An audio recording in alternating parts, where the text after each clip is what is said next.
That voice, it belonged to one man, a man who stood alone when his world was falling apart, a man mocked, doubted, and dismissed, yet destined to become the soul of Britain itself. This is not just a story of war. It's a story of courage when hope was almost gone.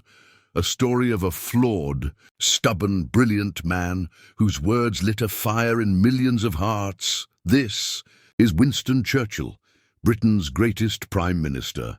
Winston Leonard Spencer. Churchill entered the world on November 30th, 1874, in the grand setting of Blenheim Palace, a child born to privilege but destined for hardship. From the very beginning, life seemed to shape him with contradiction. He was born into wealth, but rarely felt warmth. His father, Lord Randolph Churchill, was a brilliant but emotionally distant politician whose temper and coldness cut deep into his young son's heart. His mother, Jenny Jerome, was an American socialite of stunning beauty and magnetic charm, who moved through glittering London parties like a comet, leaving Winston to orbit at the edges of her attention. He longed for their affection, writing them letters filled with desperate admiration, but most were left unanswered. That ache for approval became a quiet flame burning within him, a flame that would one day ignite into unshakable determination. At school, Winston was no prodigy. At Harrow, he was often at the bottom of his class, his mind wandering beyond the dusty textbooks that bored him. His teachers saw him as unruly and unfocused, but behind the boy's mischief was a restless imagination and a fierce will. He found comfort not in arithmetic or Latin, but in the rhythm of words and the stories of heroes who refused to surrender. He was drawn to the past, Alexander Napoleon Marlborough, and though others saw a daydreamer, he was quietly studying greatness. The boy who was scolded for defiance would one day use that same stubbornness to stand against an empire of darkness. When he entered the Royal Military Academy at Sandhurst, something began to shift. Discipline, though harsh, gave his ambition direction. He was not the strongest nor the fastest, but he possessed a courage that bordered on reckless. As a young officer, he chased danger like a moth drawn to flame. Cuba, India, Sudan. He wrote about every battle with vivid passion, turning real blood into words that pulsed with life. His courage was not just for glory. It was proof to his father, long gone by then, that he was not a failure. Each report he sent home was like a letter to a ghost, his way of saying, "Look, father, I made something of myself." But it was in South Africa during the Boer War that Churchill's legend truly began. Captured by enemy soldiers while reporting for a newspaper, he faced imprisonment in a foreign land. Most men would have accepted their fate. Churchill escaped. Under the cover of darkness, he scaled walls, crossed miles of hostile territory, and found his way to safety, unarmed, alone, and hunted. His daring escape made him a national hero overnight. England, tired of grim headlines, found in him a symbol of courage and defiance. Newspapers splashed his name across their pages, and when he returned home, the boy once mocked as foolish was now celebrated as fearless. The fame opened doors to politics, and in 1900, Winston Churchill entered Parliament. He was only 25. Bold, witty, and brimming with confidence, he spoke with the rhythm of a man who had already heard history calling his name. But he was no party loyalist. In 1904, he shocked everyone by leaving the Conservative Party to join the Liberals, a move that branded him a traitor to his class. Yet to Churchill, principles mattered more than position. He believed in reform, in progress, in helping the poor climb out of despair. He fought for labor rights, unemployment insurance, and old-age pensions, causes that made traditionalists sneer but made working men listen. Still, his ambition was vast, sometimes too vast. He spoke with brilliance, but his arrogance made enemies. He climbed quickly, First Lord of the Admiralty, one of the highest offices in government. But when the Great War came, his confidence led him into tragedy. The Gallipoli campaign of 1915 was his idea, a bold plan to knock the Ottoman Empire out of the war and open a route to Russia. But it failed disastrously. Tens of thousands of Allied soldiers died. The newspapers that once praised him now demanded his head.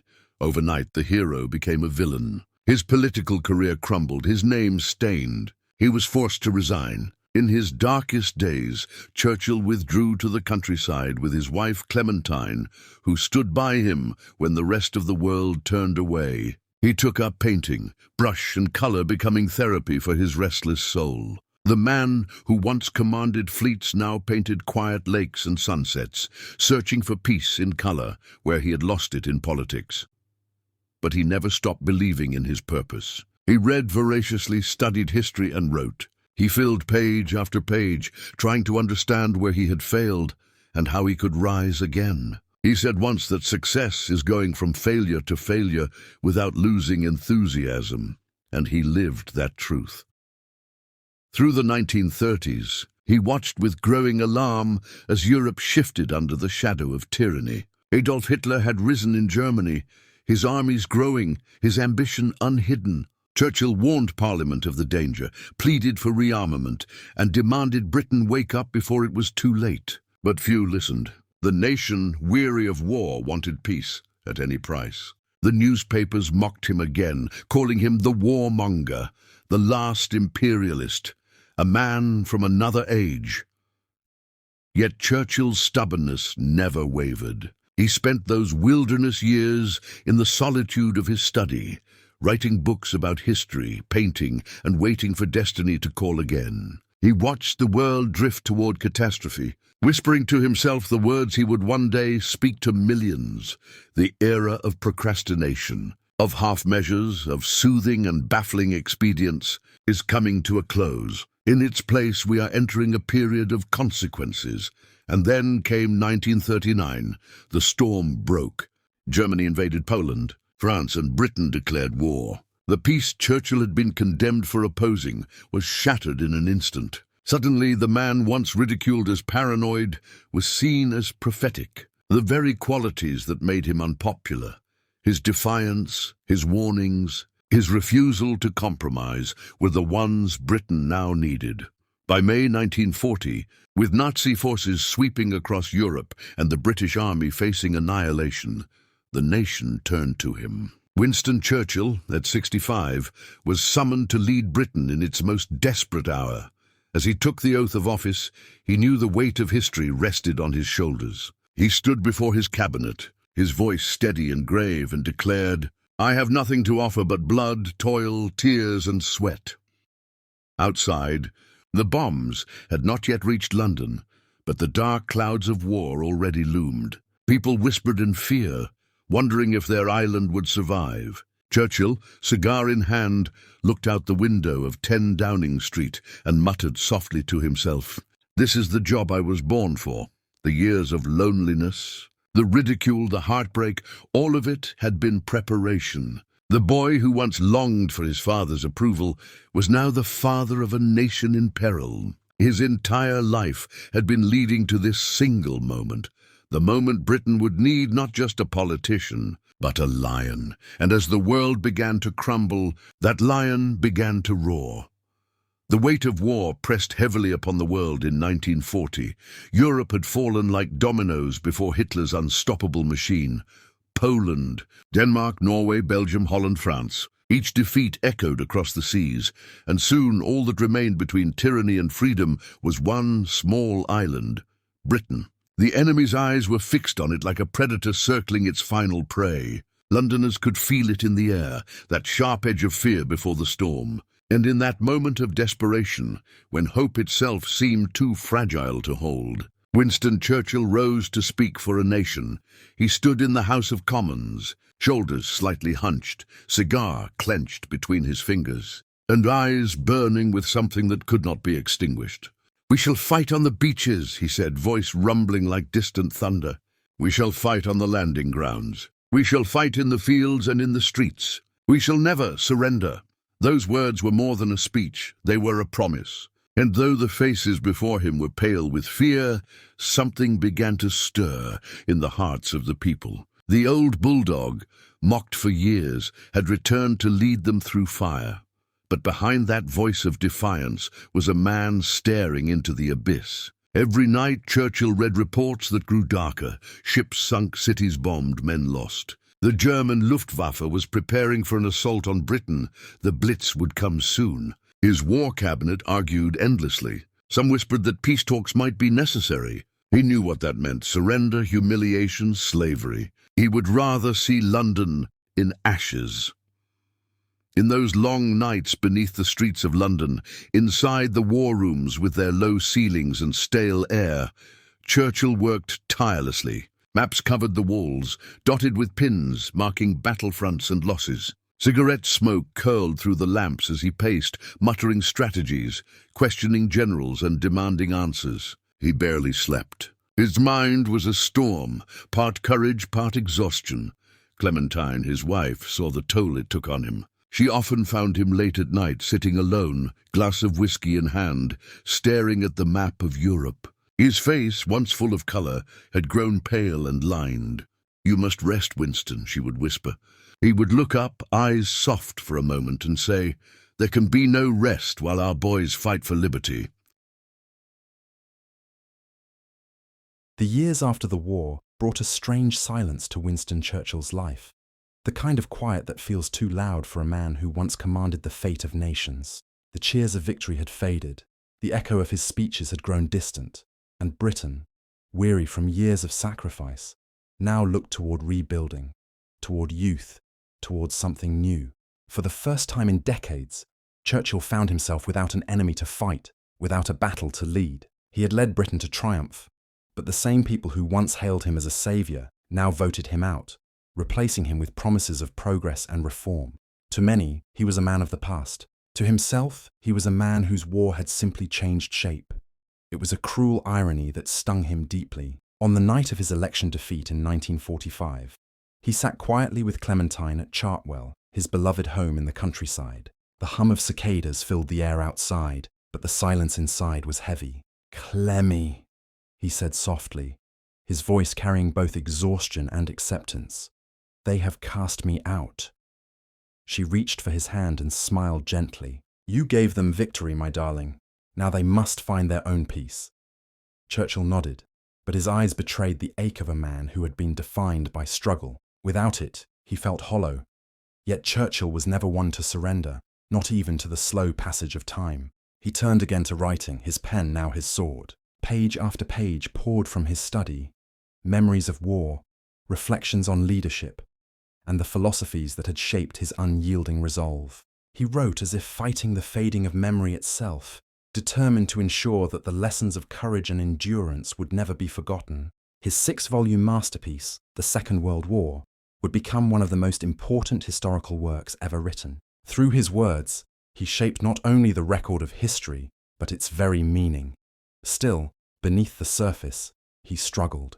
The war had taken more from him than time could ever restore. He missed the adrenaline of decision-making, the steady rhythm of crisis and command. Without the roar of Parliament or the hum of strategy meetings, he drifted into long hours of silence. He painted more often, standing by the pond at Chartwell, brush in hand, lost in colour. Landscapes, sunsets, and still waters replaced the maps and battle plans of his past. In those moments, he was not the great statesman of legend, but simply Winston, the boy who had once longed for approval, now finding peace in strokes of blue and gold. When illness struck him in the late 1940s, he faced it with the same stubborn courage that had defined his life. Doctors urged him to slow down, to retire completely, but he refused. "Nature has not equipped me to play the spectator," he told a friend. "I must always be in the arena."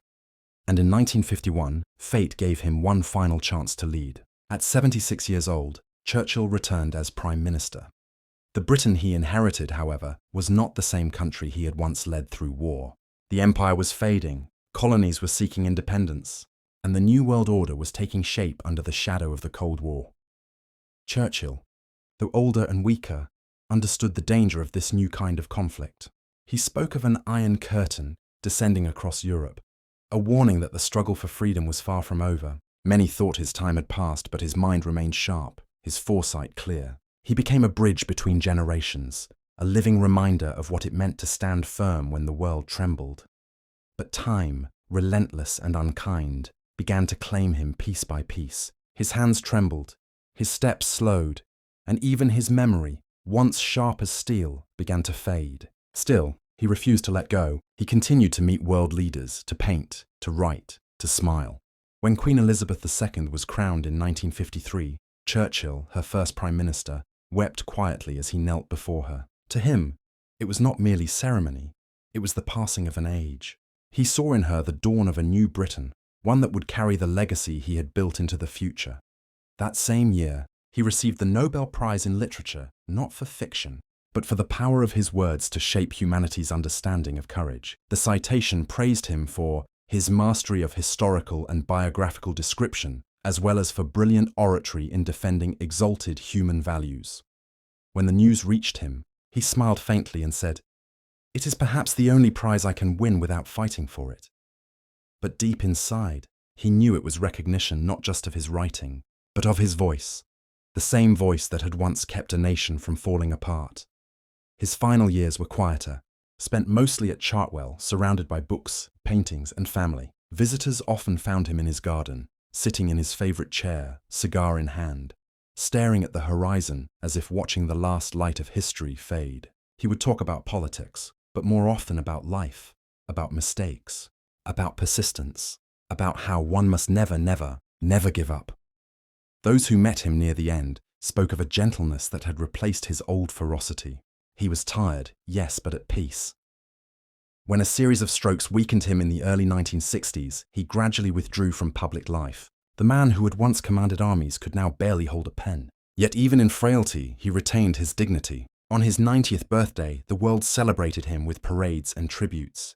Messages arrived from kings, presidents, and ordinary citizens who owed their freedom, in part, to his stubborn will. His eyes filled with tears as he listened to their words. "It has been a grand journey," he whispered, "and I have been fortunate to see it through."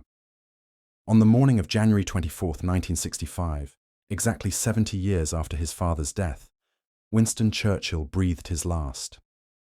The news spread like a shiver through the world. Bells tolled across Britain, flags flew at half-mast. In homes and streets, people wept quietly, as though a great guardian spirit had finally departed. The government declared a state funeral, an honour reserved for kings. On that solemn day, millions gathered to say farewell. Soldiers lined the streets, veterans saluted through tears, and world leaders bowed their heads in silence. His coffin, draped in the Union Jack, was carried through London, passing landmarks that had survived because of his resolve. The same streets that had once echoed with bombs were now filled with gratitude. As his casket floated down the River Thames, cranes along the docks dipped their arms in a slow, reverent salute. In that silence, Britain remembered the man who had stood when standing seemed impossible. The boy once called a failure had become the very definition of courage. The leader once mocked as reckless had become the voice of endurance. The man who faced darkness had given light to millions. Churchill's legacy was not one of perfection. He had flaws, pride, and contradictions. But perhaps that was what made him truly great. He was human. And through that humanity, he proved that leadership is not about never falling. It is about rising again and again, no matter the cost. Today, his words still echo in times of crisis. His speeches are studied. His portrait hangs in halls of power. And his example remains a reminder that courage, though often born from loneliness and doubt, can still change the course of history. He once said, "We make a living by what we get, but we make a life by what we give."